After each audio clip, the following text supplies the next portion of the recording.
जय हिंद दोस्तों। डेली की तरह आज हम लोग करंट अफेयर 22 जनवरी 2025 का करंट अफेयर देखेंगे जो कि काफ़ी इम्पॉर्टेंट होने वाला है। गाइस, इसमें पहला क्वेश्चन देखिए कह रहा है कि हाल ही में कौन सा देश ब्रिक्स समूह का नौवां साझेदार देश बना है। यानी कि ब्रिक्स समूह का नौवां सदस्य कौन सा देश बना है, साझेदार देश बना है, आप लोगों को बताना है। तो गाइस, इसका राइट आंसर बी हो जाएगा, नाइजीरिया। नाइजीरिया जो है ब्रिक्स समूह का नौवां साझेदार देश बना है। तो इसका राइट आंसर नाइजीरिया। अगला क्वेश्चन की तरफ बढ़ते हैं। अगला क्वेश्चन कह रहा है कि विश्व बैंक ने भारत के लिए 6.7% की वृद्धि का अनुमान लगाया है, जो वैश्विक वृद्धि दर से कितनी अधिक है।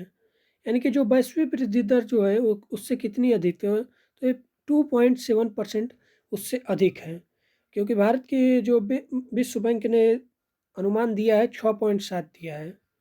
अगले क्वेश्चन की तरफ बढ़ते हैं। अगला क्वेश्चन देखिए, करा कि हाल ही में उत्तराखंड सरकार ने 2070 तक कार्बन न्यूट्रलिटी प्राप्त करने के लिए किस देश के साथ सहयोग शुरू किया है।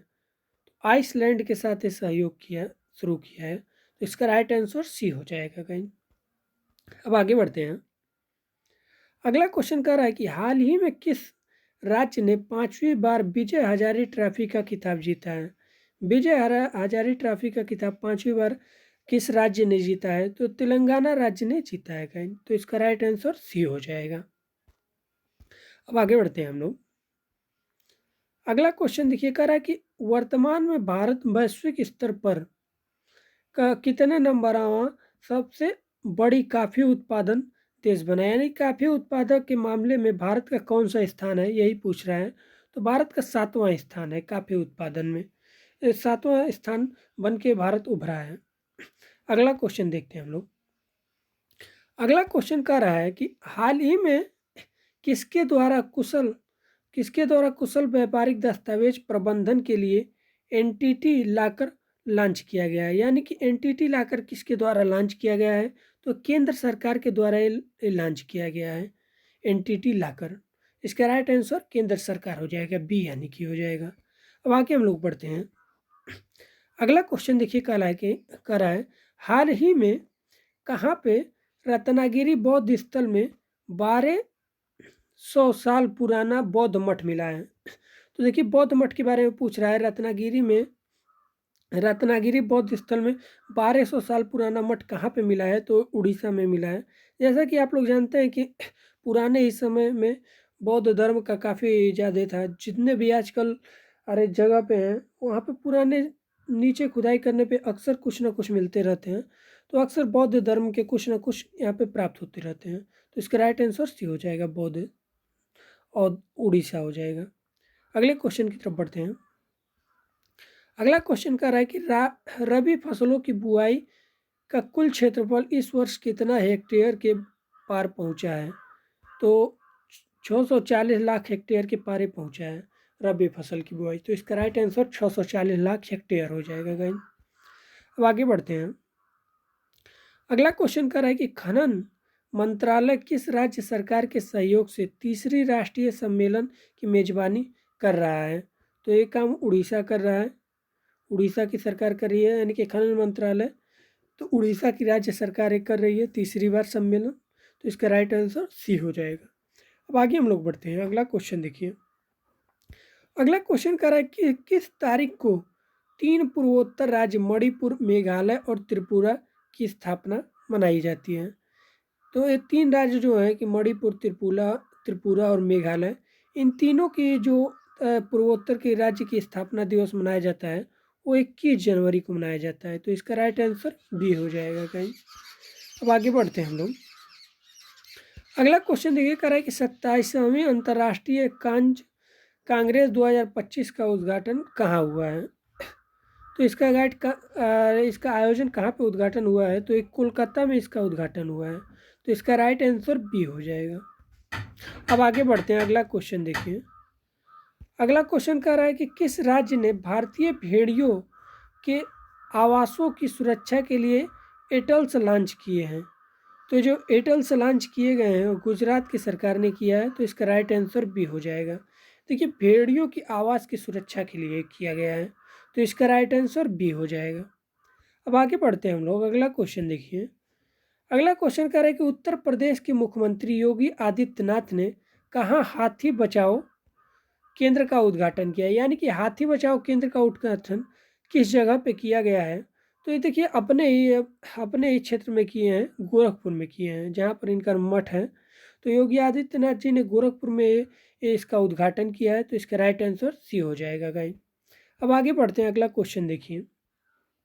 अगला क्वेश्चन कह रहा है कि हाल ही में HSBC इंडिया को कितने शहरों में नई बैंक शाखाएं खोलने के लिए आरबीसी ने मंजूरी दी है। तो 20 शहरों में ये मंजूरी मिल चुकी है। तो इसका राइट आंसर सी हो जाएगा, 20 शहर। चलिए अगले क्वेश्चन की तरफ बढ़ते हैं। अगला क्वेश्चन करें कि जनवरी 2025 में किस देश के माउंट इबू में 1079 बार ज्वालामुखी विस्फोट हुआ है, यानी कि 1079 बार ज्वालामुखी विस्फोट कहाँ पर हुआ है, जो कि माउंट इबू में, तो इंडोनेशिया में ही हुआ है। तो इसका राइट आंसर सी हो जाएगा, इंडोनेशिया।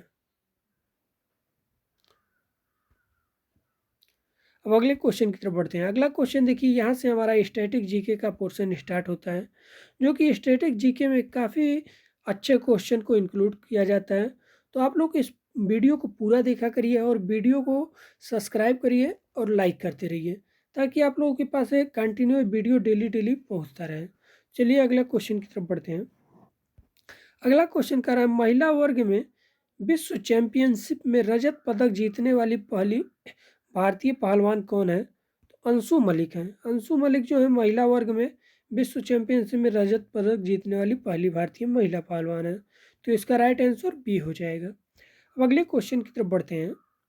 अगला क्वेश्चन कह रहा है कि आधुनिक औद्योगिक प्रणाली के उदय से पहले भारतीय निर्यात में मुख्य रूप से कौन सा चीज़ है जो जैसे विनिर्माण शामिल थे, यानी कि कौन से चीज़ थे जो इन सभी चीज़ों में औद्योगिक प्रणाली का जब उदय हो रहा था तो भारतीय निर्यात में मुख्य रूप से हेल्प कर रहे थे। तो सूती और रेशम के जो कपड़े थे, ये काफ़ी उत्पादन में जब औद्योगिक का आधुनिक औद्योगिक का निर्माण हो रहा था, तो उस समय ये सूती कपड़े और रेशम के जो कपड़े थे वो भारतीय निर्यात के मुख्य विनिर्माण के स्रोत थे। तो चलिए अगले क्वेश्चन की तरफ बढ़ते हैं।